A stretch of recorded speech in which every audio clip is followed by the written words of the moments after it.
right, this is going to be a little epic. We are leaving sunny Florida to head north to upstate New York. And this will be the first time I've driven this car like 1,200 miles all by myself, because the spouse is driving the caravan full of junk separately. And so this is going to be a long and interesting trip. Let's see what happens. All right, we're on our way out. This is the traffic circle. All right, I actually got the car to drift one time. That was a wake-up call, but boy, it was very gentle and very controlled, and I got right out of it. It was something. All right, the exit to the villages. Turn left. We're going to be out in the real world now.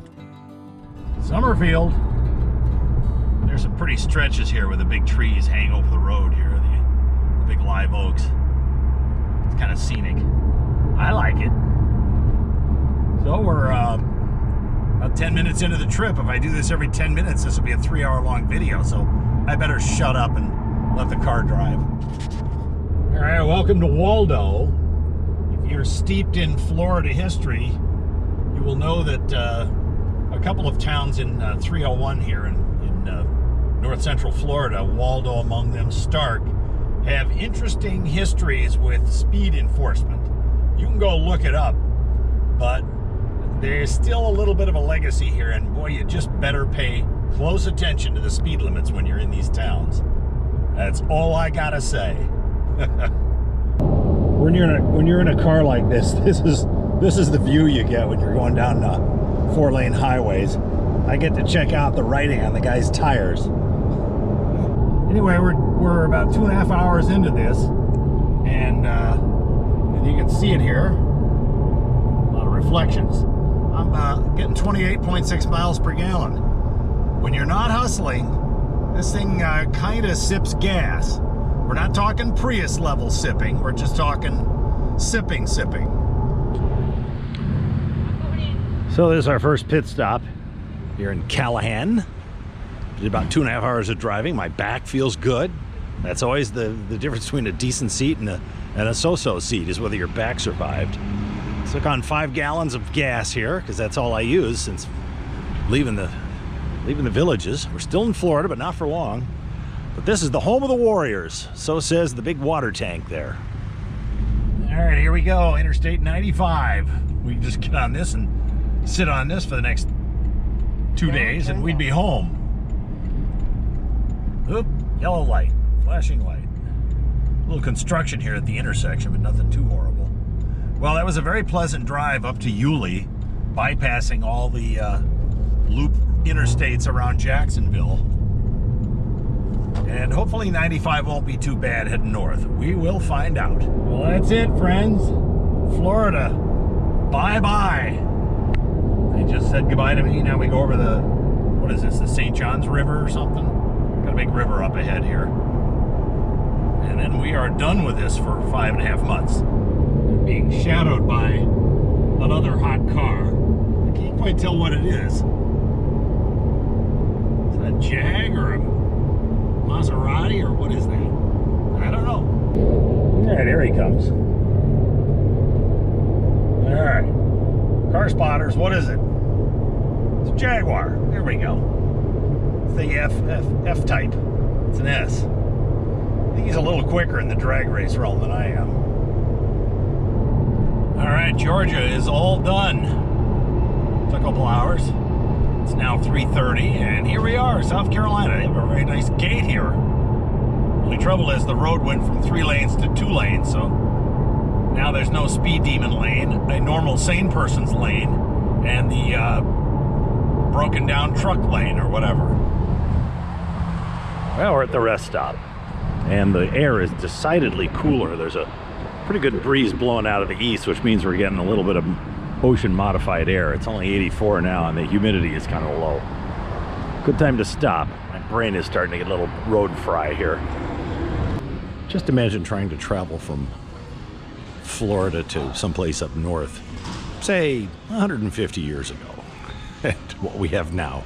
We have no right to complain about anything. Okay, we gotta start right here and go up to here. 200 miles and change. Easy peasy. All right, another rest stop here in South Carolina. We're about 2 hours away from our stop tonight up in Lumberton. So, okay, this is the question here. Is I-95 the main street of America? Or is it I-80? Or I-90? I guess if you're on it, it is the main street. All right, we're getting through a chunk of South Carolina, and this exit to Turbeville recalls an incident in my college years, some 50 years ago, in which we were driving a Volkswagen Beetle, which blew up, dropping exhaust valves into its little chambers behind us. A distant cousin, or not so distant cousin to this car, rear engine, horizontally opposed. But in any case, we ended up sleeping in a bunch of old cars in a gas station parking lot and dredging up the last bit of money we could find to get the car repaired. Now, bombing along here at 6 miles over the limit. Oh, so is everybody else, by the way, except for this giant boat that I'm about to pass. But I'm getting 29.3 miles per gallon for the whole trip. Not bad for a car that can do 0 to 60 in under 4 seconds. Well, it's about 5 minutes of 7. We're on Thursday, and what do you know? We're at the famous longtime tourist place south of the border. And I visited here 50 years ago and bought myself 1,200 firecrackers. My ill-spent youth visited again.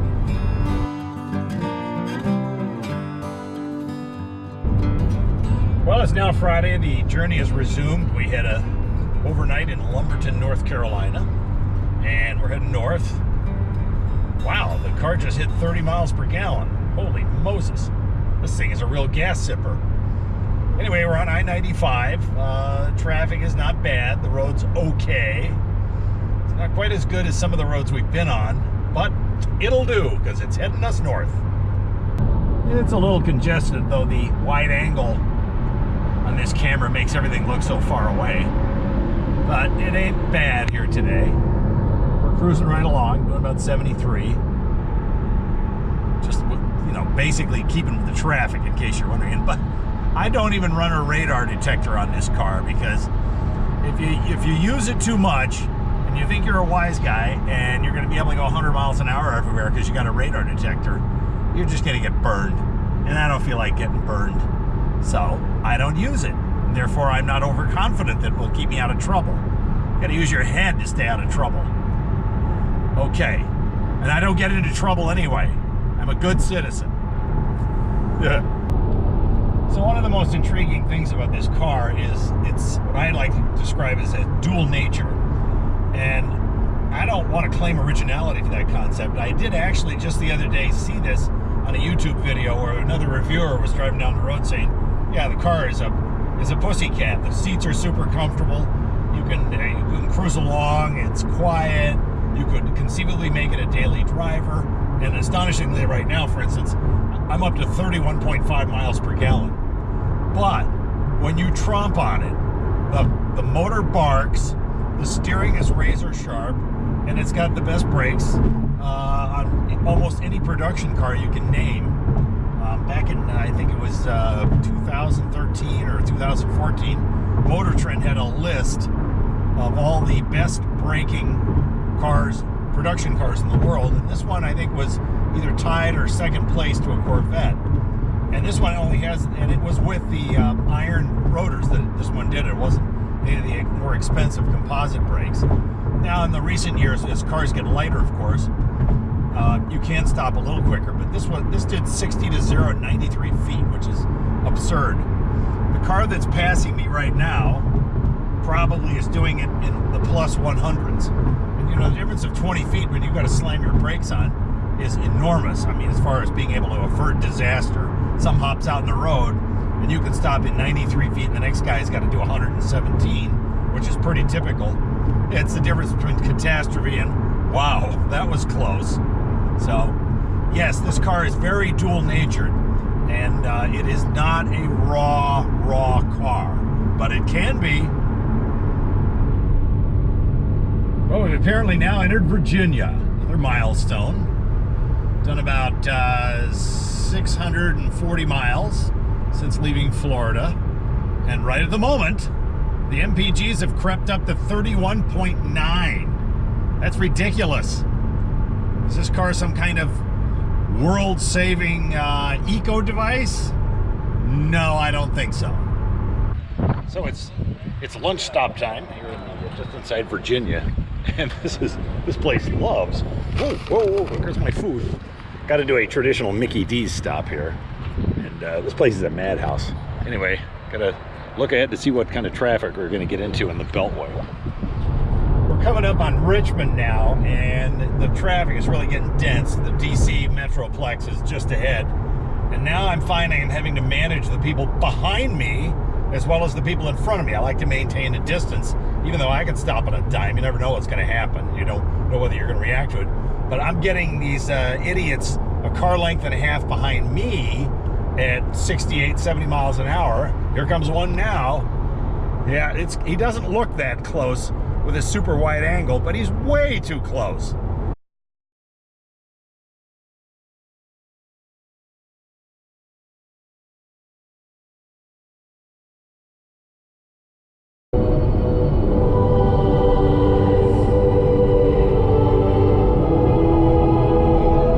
Sneaking suspicion I'm the only guy driving a 911 through the Washington megalopolis right now, listening to Devin Townsend's magnificent Empath album.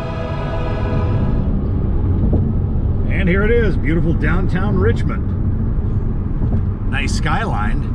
And right here on the highway, we're getting some more breathtaking tailgating. God, there's a lady that came up on my bumper. Literally, I could not see her headlights. And this is a low-slung car. Incredible. And she was yakking away on the phone, weaving in and out. Nice. Well, that's it for I-95. We're hopping off here at Warrenton and heading up Route 17 and skipping 95 into DC because it's a big mess. So out here at exit 133. Ooh, a corner. Except I got too much luggage piled up behind me. I don't want to go tearing around this corner. Oh, and now my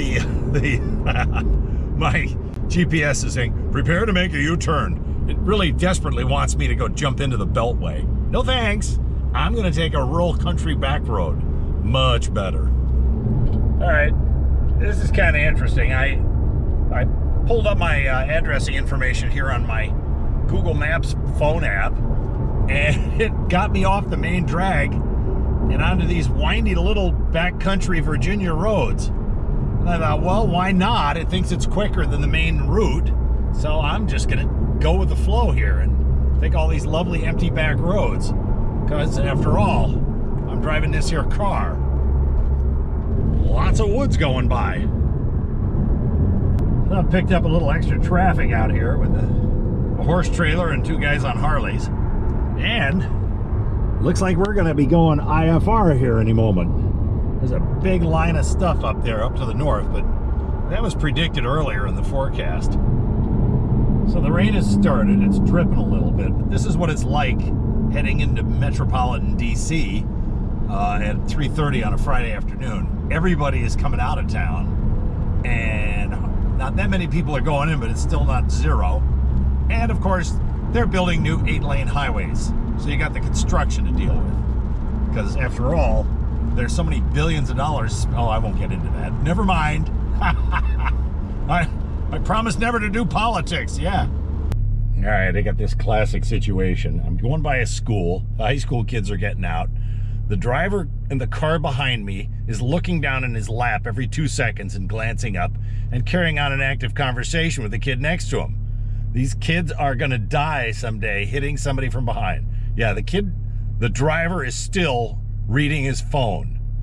All right, I survived that maniac kid behind me. I was literally terrified he was gonna crash into me at any moment. And once we got onto the 2 lanes, he went tearing through me like it was a race. I mean, not through me, but around me. Of course, here I am talking on a camera while I'm driving down the road, so who am I to complain about lousy drivers? But anyway, our first 2/3 of the trip is almost done. Turn right in 200 yards and then immediately So welcome to the western suburbs, the exploding, fast-growing western suburbs of DC. And we have arrived at our first destination.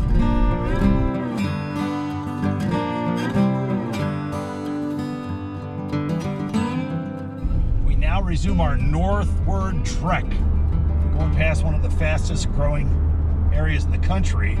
And from what I'm told, this is the richest county in America, thanks to the construction of 8,000 data centers and endless new development that sort of tries to mimic Georgetown. Well, my travel partner is barking at me on the radio. So anyway, we're on our way again. Car is behaving. I saw a peak of 32 mpg. That was fabulous. Onward, northward. This is a very pretty drive on Route 15, coming up to the bridge over the Potomac. It's a little windy 2-lane road, so we're not ripping along here or anything. Our last couple hundred feet in Virginia, take a sharp right and over the bridge we go. Over the bridge and through the woods to Grandma's house.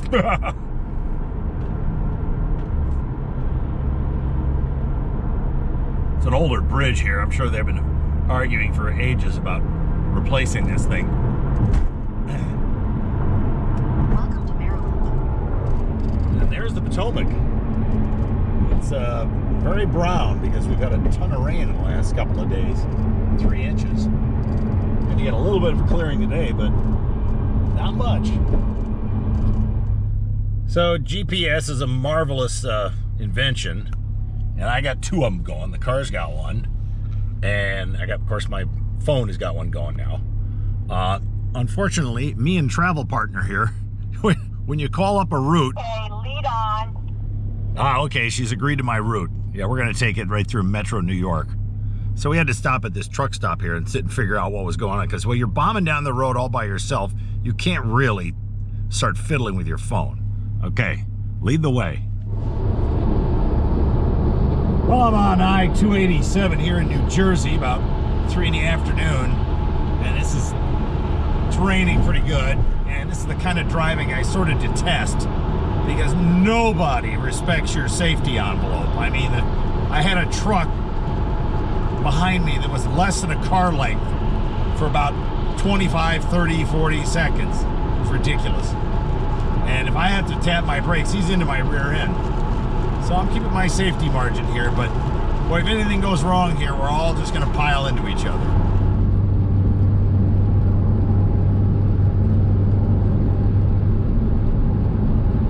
Well, here we are in Kingston, New York. The exit to Woodstock, for all you hippies out there. And we're not too far away from our destination, at least for tonight. And it's a balmy 50 degrees, raining, blustery. And I've noticed that for this late date, May 14th, the leaves are out and green, but boy, they are thin on the trees.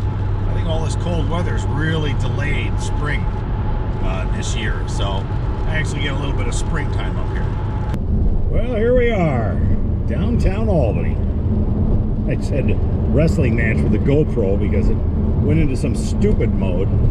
I had to yank the battery out. So I didn't get the skyline, I just get the not skyline. And after 7 hours and 11 minutes of driving, getting 30.7 miles per gallon, not bad for a high performance car, I've said that before, we've arrived at our intermediate destination to put our head down and get a good meal. The car has behaved nicely. Can't say that about the Honda that I'm traveling with. The windshield wipers have gone intermittent. Hallelujah.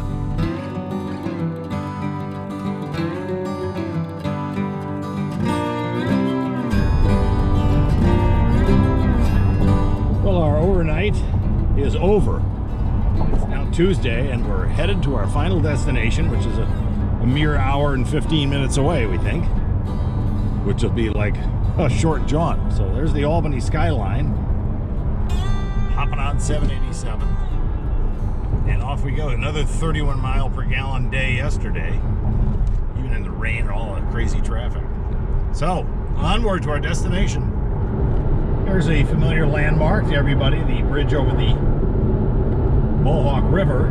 And to pronounce it, it's called the Thaddeus Kosciuszko Bridge. If I'm not mistaken, I think he was a Revolutionary War figure. I should know that, being from around here. All right, now we're on the north. We're technically sort of in the North Country now, having crossed the Mohawk River. Well, here we are, the village of Lake George, 1,200 miles later. We're going to take a little bit of a side detour down here to take a gander at the lake. And there she is, the Queen of American Lakes. And the cops are out there patrolling already. Of course, they're kind of off in the distance. They're hard to see. And the Lake George Steamboat Company boats are over here. They're already been running, so they're running a schedule already. They've got 3 of them. And the village main drag.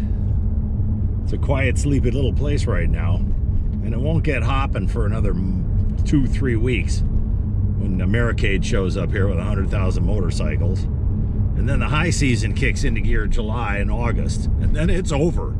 And then they roll the streets up. So most of the people now here are the shop owners, a couple of hardy tourists who are enjoying no crowds and their choice of rooms. And there's the big controversial hotel they built here that was 4 or 5 stories tall, and everybody was, no, you can't do that. Nope, school zone. So here we go, the last 100 yards. Wow, 1,200 miles in relatively great comfort. Boy, the one thing I notice here is that the leaves are like 2 or 3 weeks behind. It's been brutally cold up here. Let's see if the house is still standing. I think that's it. Yep, that's it. In we go.